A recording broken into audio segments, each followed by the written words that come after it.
Friends, આજે હું બનાવીશ રવાના ઉત્તપમ. નાના બાળકોને રવાનો ઉત્તપમ ખૂબ ભાવે છે. તેને આપણે નાસ્તામાં પણ ઉત્તપમ બનાવીને આપી શકીએ છીએ. તો તેના માટે મેં રવો લીધો છે 1 વાટકી ઝીણો, છાશ લીધી છે ખાટી 1 વાટકો. તમે છાશની જગ્યાએ દહીં પણ ઉમેરી શકો છો.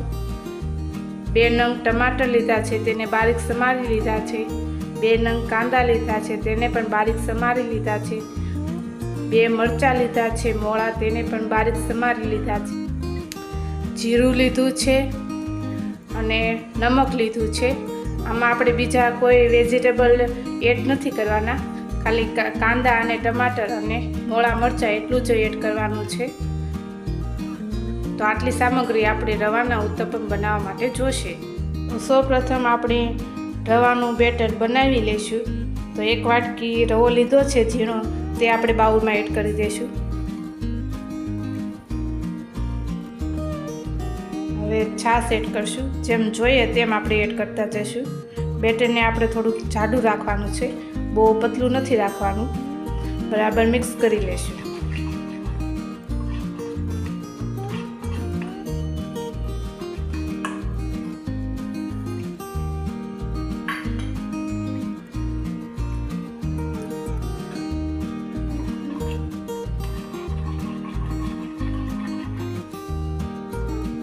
તો હવે આપણું બેટર સરસ તૈયાર થઈ ગયું છે. આવું જાડું રાખવાનું છે.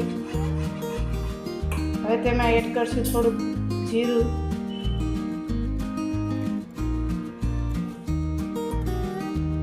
સ્વાદ અનુસાર નમક. બરાબર મિક્સ કરી લઈશું.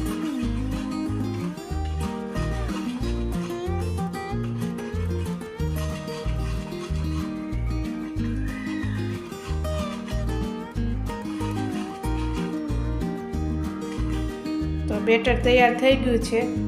ગેસ ચાલુ કરશું અને તવો મૂકી દઈશું.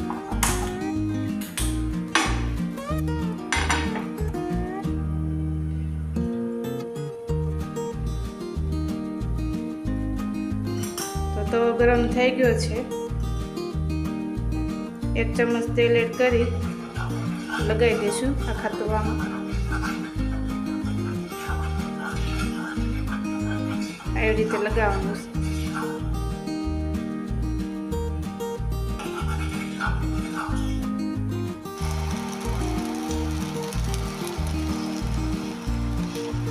આવી રીતે ફેલાઈ દેવાનું છે.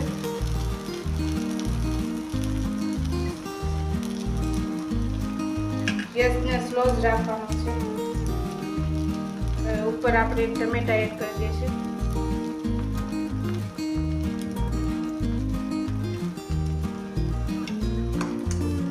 થોડા કાંદા પણ એડ કરી દઈશું.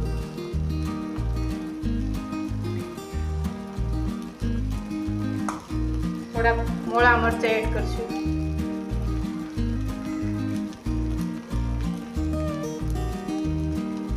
થોડુંક ઉપરથી નમક એડ કરશું. આવી રીતે બધું પ્રેસ કરી દઈશું એટલે સરસ રીતે બધું ચડી જાય.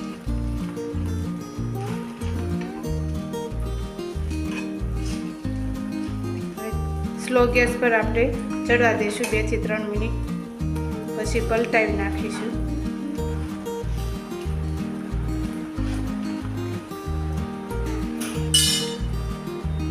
સાઈડમાં થોડુંક તેલ નાખીશું એટલે જલ્દીથી પલટી જાય. આપણું ઉત્તપમ તૂટે નહીં.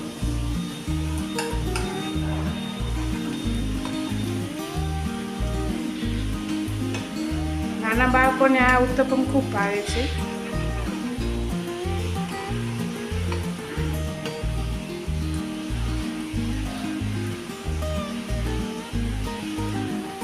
હવે આપણે ઉત્તપમને પલટાવી દઈશું. આવી રીતે.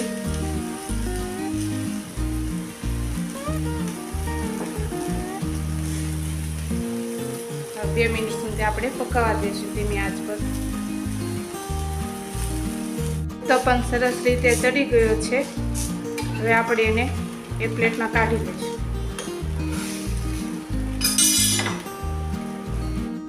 તૈયાર છે આપણા રવાના ઉત્તપમ ગરમા ગરમ. આવી જ નવી નવી રેસીપી જોવા માટે અમારી ચેનલને સબસ્ક્રાઈબ કરો, લાઈક કરો અને શેર કરો.